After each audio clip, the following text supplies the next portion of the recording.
yung CIDG at PNP. Sige nga mga kabatas natin.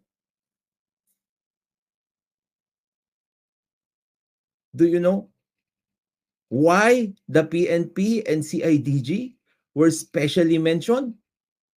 Wala siyang power over these people?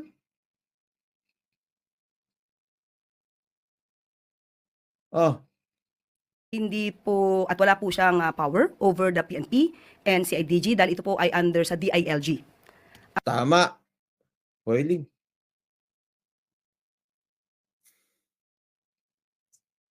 Yung CIDG at PNP, voluntarily, hindi without power, because they also want to actually help in the investigations.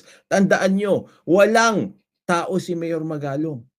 I told you, noon pa, mga kabats natin, 4 na tao mag-iimbestiga sa buong Pilipinas. Are you joking? Bongbong Marcos? Ano nangyari, mga kabatas natin? The PNP and CIDG helped Mayor Magalong. Information came pouring in. Nakita ito ng Malacanang. They were alarmed. A committee that's not supposed to work was actually working because of the help of people from the government.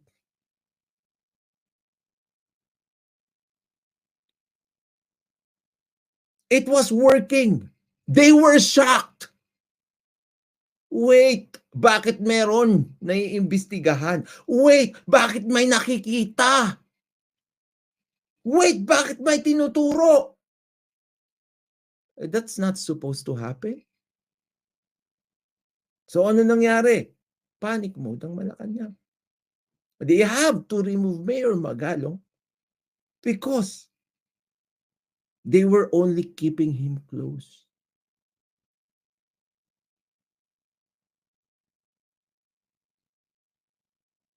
They were only keeping him close. Gusto lang nilang nandyan siya. Mabantayan nila siya.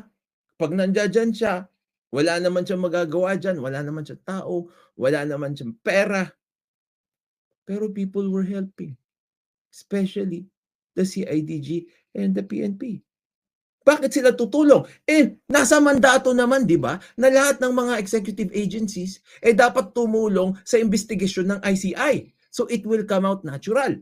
They didn't know. Okay? They underestimated the leadership capabilities of Mayor Magalong. They underestimated that. Akala nila dahil matagal na siyang wala sa PNP, hindi na papansinin yan, hindi na makikipagtulungan yan. CIDG, wala na yan.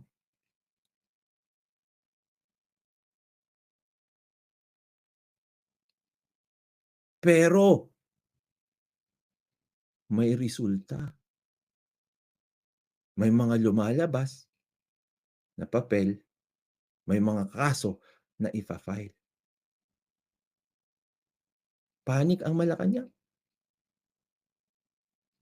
Pasok si Attorney Claire Castro. Bakit? Kasi, the very purpose actually